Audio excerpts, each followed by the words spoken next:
Unsure of your dream? Study abroad destination? Clear your doubts. Videsh Consult. Call 9676502888.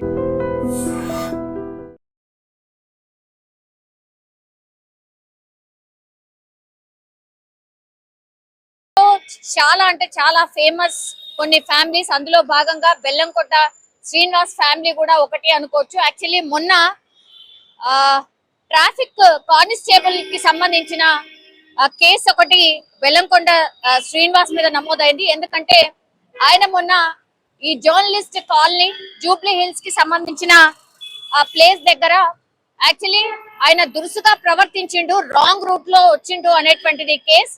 నిన్న ఇదే police station లో బెల్లంకొండ శ్రీనివాస్ కి సంబంధించిన కార్ నిన్నటి వరకు ఇక్కడే ఉండే, అంటే 2 రోజుల పాటు ఇక్కడే ఉండింది.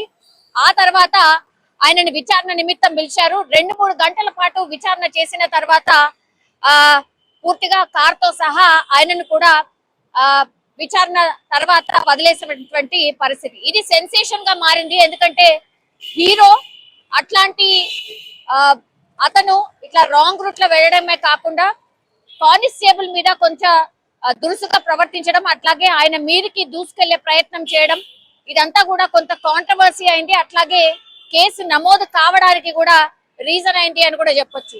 ఆ విజువల్ పూర్తిగా ట్రెండింగ్ లో మారినటువంటి పరిస్థితి. ఎందుకంటే హీరోగా ఉంటూ ఇట్లా ఎట్లా చేస్తాడు అనేది కూడా నెటిజన్స్ చాలా మంది క్వశ్చన్ చేసిన పరిస్థితి అయితే కనిపించింది. అయితే నిన్న ఇదే స్టేషన్ లో 3 గంటల పాటు విచారణ ఎదుర్కొన్నారు బెల్లంకొండ శ్రీనివాస్. ఆ తర్వాత విచారణలో భాగంగా చాలా క్వశ్చన్స్ అయితే ఆయన మీద రైజ్ అయిన పరిస్థితి. ఎందుకంటే ఆ రోజు ఏం జరిగింది, ఎందుకు అట్లా చేయాల్సి వచ్చింది, రాంగ్ రూట్ లో ఎందుకు వెళ్లాల్సి వచ్చింది, అట్లాగే మీరు క్వశ్చన్ చేస్తున్నటువంటి కానిస్టేబుల్ ని కూడా ఎందుకు అట్లా దురుసుగా ఆయన మీదకి దూసుకెళ్లే ప్రయత్నం చేశారు, ఇవన్నీ కూడా క్వశ్చన్స్ అయితే ఆయనకు సంధించడం జరిగింది అనేటువంటి ఇన్ఫర్మేషన్ అయితే అందుతోంది. ప్రస్తుతం కన్సర్న్ ఆఫీసర్ అయితే ఇప్పుడు జూబ్లీ పోలీస్ స్టేషన్ లో లేరు, కానీ కేసు అయితే నమోదైంది. విచారణ నిమిత్తం ఆయన నిన్న ఇక్కడికి రావడం జరిగింది. కార్ ని కూడా సీజ్ చేశారు, నిన్నటి వరకు ఇక్కడే ఉండేది. విచారణ తర్వాత కార్ తో సహా బెల్లంకొండ శ్రీనివాస్ ని కూడా విడుదల చేసినటువంటి పరిస్థితి. అలాగే ఎప్పుడు పిలిచినా కూడా హాజరు కావాల్సిందే అన్నటువంటిది కూడా చెప్పినట్టుగా ఇన్ఫర్మేషన్ అయితే అందుతోంది. అయితే ఏ సెక్షన్ల కింద కేసులు నమోదయ్యాయి ఏంటి అనేది కూడా తెలుసుకోవడానికి మనం స్టేషన్ కు వచ్చినప్పుడు కన్సర్న్ ఆఫీసర్ ఎవరైతే ఉన్నారో ఆయన ప్రస్తుతం అయితే స్టేషన్ లో లేరు.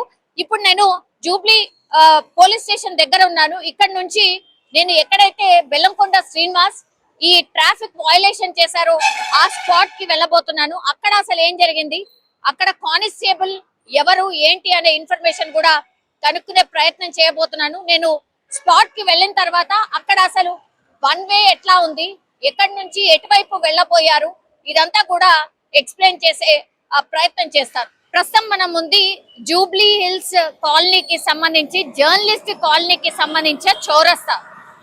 ఇక్కడికి రావడానికి రీజన్ ఏంటి అంటే యాక్చువల్లీ నిన్న బెల్లంకొండ శ్రీనివాస్ నిన్న police station Jubilee police station కి వెళ్ళి విచారణకు హాజరైంది. ఎందుకు అంటే ఇప్పుడు మనం చూడొచ్చు, ఇది ఈ రోడ్ వచ్చేసి ఇప్పుడు జర్నలిస్ట్ కాలనీ లోపల నుంచి వస్తున్నటువంటి రోడ్. ఇది జర్నలిస్ట్ కాలనీ లోపల నుంచి వస్తున్నటువంటి రోడ్ ఇది. అండ్ ఇది చౌరస్తా. అండ్ ఇప్పుడు బెల్లంకొండ శ్రీనివాస్ యాక్చువల్లీ వస్తే ఆయన లోపలికి వెళ్ళాలంటే ఆ రూట్ లో రావాలి. అది ఎక్కడి నుంచి అంటే మన బంజారా హిల్స్ దగ్గర నుంచి, అంటే మాసప్ ట్యాంక్ నుంచి బంజారా హిల్స్ వైపు వెళ్ళేటటువంటి రూట్. ఇంకోటేమో ఇది ఇప్పుడు యూటర్న్ తీసుకొని towards Jubilee Hills check post వైపు వెళ్లే రూట్. సో ఇక్కడి నుంచి రాంగ్ రూట్ లో ఈ లోపలికి రావడానికి ట్రై చేసిండ్రు. అదే ఇప్పుడు ఇక్కడ ఉన్నటువంటి ట్రాఫిక్ కి సంబంధించిన కానిస్టేబుల్స్ ని మనం స్పష్టంగా చూడొచ్చు. యాక్చువల్లీ ఇక్కడే ఆ ఇన్సిడెంట్ అయితే జరిగింది. డ్యూటీలో ఉన్నటువంటి వాళ్ళు అదే క్వశ్చన్ చేసిండ్రు. మనం చూడొచ్చు ఎంత ట్రాఫిక్ వస్తుందో, అటు నుంచి కావచ్చు అండ్ ఇటు నుంచి కావచ్చు, కంప్లీట్లీ యూటర్న్ చేసుకొని వెళ్లాల్సిందే. Rule is rule, rule for all అన్నమాట. సో అదే బెల్లంకొండ శ్రీనివాస్ ఇటు లోపలికి వెళ్ళడానికి ట్రై చేయడం. సో అక్కడ ఉన్నటువంటి ట్రాఫిక్ ఆగిపోతుంది, ఇక్కడ కూడా డిస్టర్బ్ అవుతుంది, అట్లాగే ఇక్కడ నుంచి లోపల నుంచి వచ్చే వాళ్ళు కూడా డిస్టర్బ్ అవుతుంది అనేసి అంటే ఈ ట్రాఫిక్ కి సంబంధించిన పోలీసులు క్వశ్చన్ చేయడం జరిగింది. అయినా సరే ఆయన వినకుండా రాంగ్ రూట్ కి లోపలికి ఎంటర్ అయిపోయిన పరిస్థితి అయితే కనిపిస్తోంది.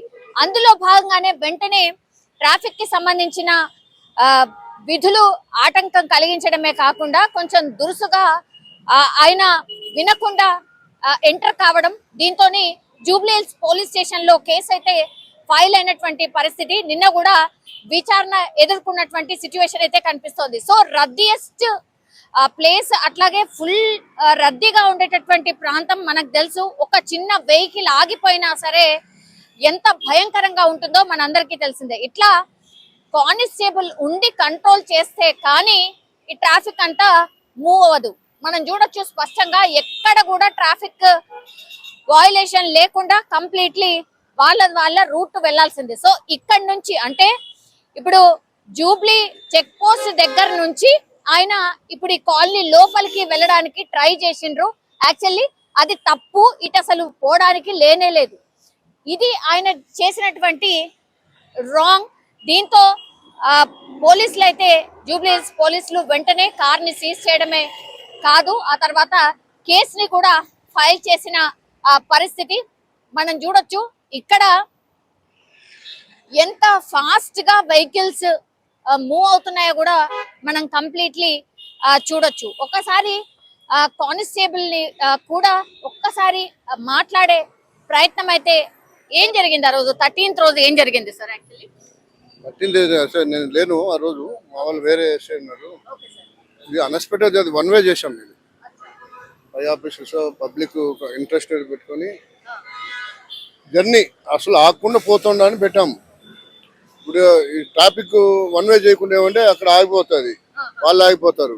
సో ఇది రన్నింగ్ పెట్టారనమాట ఆఫీసర్స్ ఆలోచించి. అట్లా యూటర్న్ చేసుకొని రన్నింగ్ పోతా ఉంటుంది. చూడండి మీరు అన్ని రన్నింగ్ ఎవరు ఆకుండా వెళ్ళిపోయి ఇది ఒకటే ఆగుతుంది. ఇది అది ఆపి తీసుకుంటా ఉంటాం. అక్కడ 45 నుంచి వచ్చే వాళ్ళు వెళ్ళిపోతూ ఉంటారు. అట్లా తిరిగి రావాలి.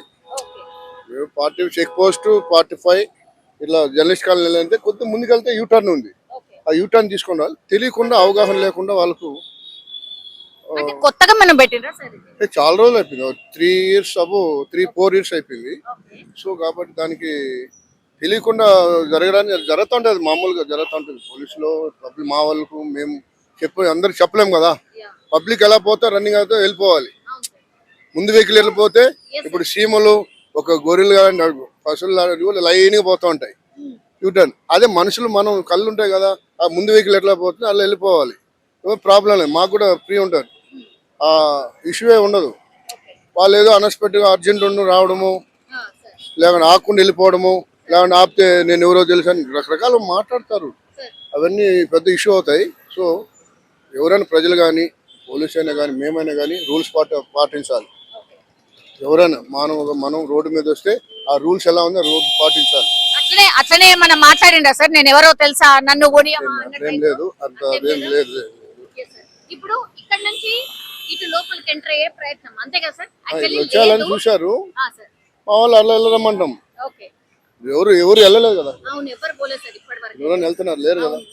అందరూ ఇంకా ఇంపార్టెంట్ వాళ్ళు కూడా వెళ్తుంటారు కదా, చాలా వాళ్ళు, చాలా VIP అందరూ కూడా వెళ్తూ ఉంటారు. అందరూ తిరిగి వస్తారు. వాళ్ళైనా తిరిగి రావాల్సిందేనా? ఫస్ట్ లెఫ్ట్ ఇద్దరికి ఎవరైనా అందరికి సమానమే కదా. సీఎం లాంటి అదర్ ప్రోటోకాల్ వాళ్ళకు పాటిస్తారు, మిగతా అందరూ సమానమే. ముందు పోతే లెఫ్ట్ సైడ్ ఉందమ్మా, ఆ లెఫ్ట్ సైడ్ వస్తే అలా వచ్చేస్తే కాలనీకి దారి ఉంది. First left Nandagiri list reverse అట్లా జర్నలిస్ట్ కాలనీ ఆంధ్రజ్యోతికి వచ్చేస్తుంది. అక్కడ అప్పుడప్పుడు యాక్సిడెంట్స్ కి కూడా కారణం కావచ్చు. జరిగినాయి, ఇట్లా యాక్సిడెంట్స్ చాలా జరిగినాయి. వాళ్ళు వచ్చారు, వాళ్ళకి తెలియదు కదా ఇట్లా వస్తారనేసి, వీళ్ళు వచ్చేస్తారు. యాక్సిడెంట్లు అయినాయి, జరిగినాయి, FIRలు అయినాయి, ఇంజూర్స్ అయినాయి. అలా జరగకూడదనేసే పోలీసు యొక్క ఆఫీసర్స్ ఇన్స్ట్రక్షన్. కాబట్టి ప్రజల కోసమే కదా, వాళ్ళు సేఫ్ సైడ్ ఉండాలనే కదా పోలీసు డ్యూటీలు నిలబడి ఎండలైనా కానీ డ్యూటీ చేస్తున్నది. సో అన్ఎక్స్పెక్టెడ్ జరిగింది, దానికి ఆఫీసర్లు అంతా మాట్లాడి దాన్ని ఎంత చేస్తున్నారు. జనరల్లీ ఎట్లాంటి కేసెస్ ఫైల్ చేస్తారు సార్ అట్లా ట్రాఫిక్ వయలేషన్ చేసిన వాళ్ళ మీద? ట్రాఫిక్ రూల్ పాటించలేదని సెక్షన్స్ ఉంటాయి, అది వేస్తారు. ఫైన్ అవుతుంది, ఫైనబుల్ ఉంటుంది. దానికి అంటే వెహికల్ కూడా సీజ్ చేసినట్టున్నారు కదా. అది నేను మా ఆఫీసులో చెప్తాను. ఎస్, సో అది యాక్చువల్లీ వెహికల్ కూడా చీజ్ చేసిన పరిస్థితి. విచారణ తర్వాతనే ఇప్పుడు బెల్లంకొండ శ్రీనివాస్ని అయితే వదిలిపెట్టిన పరిస్థితి. సో ట్రాఫిక్ వయలేషన్ ఒకటి, ఆ తర్వాత క్వశ్చన్ చేసినందుకు కానిస్టేబుల్ మీద కొంచెం దురుసుగా ప్రవర్తించడం, వీటన్నిటి మీద కూడా విచారణ ఎదుర్కొన్నారు. ఆ తర్వాత ట్రాఫిక్ పోలీస్ వాళ్ళు కూడా అదే చెప్తున్నారు. సో ప్రాక్టికల్లీ ఇవి మేము ఫేస్ చేస్తున్నటువంటి ప్రాబ్లమ్స్. ఎవరైనా ఒక్కళ్ళు తప్పు చేసినా ట్రాఫిక్ అంతా కూడా డిస్టర్బ్ అవుతుంది. సో యూటర్న్ ఉంది కాబట్టి యూటర్న్ తీసుకొని వెళ్ళిపోతే ఎవరికి ఏ ప్రాబ్లం ఉండదు. ఎవరైతే ప్రోటోకాల్ ఉంటారో వాళ్లకు మాత్రమే మినహాయింపు తప్పించి మిగతా వాళ్ళందరూ సినిమా యాక్టర్లా లేకపోతే ఇంకెవరైనా ట్రాఫిక్ రూల్స్ వాటిని స్ట్రిక్ట్ గా పాటించాల్సిందే అన్నటువంటి మాట అయితే చెప్తున్నారు.